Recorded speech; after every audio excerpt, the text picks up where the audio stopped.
আমি হারিয়ে যাই নাকি? একদম হারতে বাধ্য। একবার জোর করে হাত তালি দিবে সবাই মিলে। বাবা রে যেমন গোঠা থাকছে। হাত তালি দিছো ঠিক আছে, হাত তালি দিতে যাই কলে বসে ছেলেটাকে চটাক করে তালি দিয়ে দিও না, নাহলে ছেলেটা কাঁদে উঠবে, প্রোগ্রামটাও দেখতে দিবে না, বলে মা তুমি আমাকে থাপড়াই দিলে। আর একটা কথা মাথায় রাখবে, এই বিটি ছেলের কথা শুনে যদি কেউ দিবে হাত তালি, তাদের স্বামীগুলা হবে জালি, মদ খাবে পুরা ঢাড়াবে নাকি দাদা। আর আমার কথা শুনে যে দাদা ভাইগুলাই দিবে হাত তালি, তাদের কপালে জুটবে 4-5টা করে শালি। কোথায় হোক দেখি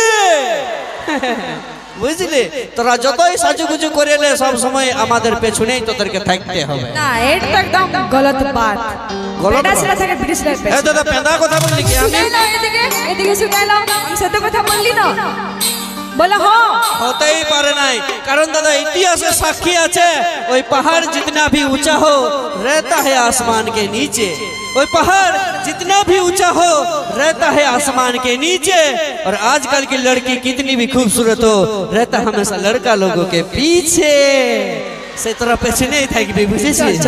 গান করতে দে। আই দেখো গান করতে দে, মানে জানে জয়ন্তর সঙ্গে লাইব, জয়ন্তর সঙ্গে কি মরদের সঙ্গেই পারবে নাই, কারণ আমরা কি জানো, মরদ বটি পাকা তালার, মরদের দম চিরকাল। তা ঠিক আছে, চলো নিয়ে আসবো পরবর্তী গান পায়েল রাজবংশের কণ্ঠে, টলমল টলমল করে গো। এই গানটা হবে তো নাই? সবার মুখ দিলে কেমন বাসি চপের রকম হয়ে গেল। বুঝতে পারছি পুরুলিয়ার দিকে গান ছাড়া এগুলাও বলবে, যেগুলা কি ভুয়া হচ্ছে বাপ, ইয়ারলে ঘর যাই একটু শোয়াই ভালো নাকি। মনে মনে করবে যে বাপ পুরুলিয়া শিল্পী, পুরুলিয়ার ওই গানগুলা কখন শুনতে পাবো, শ্যাম্পু করা চুইন আমার জট লেগে যায় নাকি। ওই তুই কলেজ মোড়ে থাকবি বন্ধু, থাকবি রে দাঁড়ায়, আমি হলুদ শাড়িটা আসবো পরে কোমর দোলায় নাকি গো। হলুদ শাড়ি পরে এসেছিল না? হ্যাঁ ছিল না, তাইলে কি শাড়ি ছিল? নীল শাড়ি। বাহ, নীল শাড়িটা বড় মনে আছে। হ্যাঁ তা ঠিক আছে, চলো শুনবো, নাহলে দাদা ভাইরা বলবে ওই গানটা শোনাও এখন, আজ আমি কাঁদছি কাল তোর ঘটা গরবা খোল কাঁদিবে নাকি।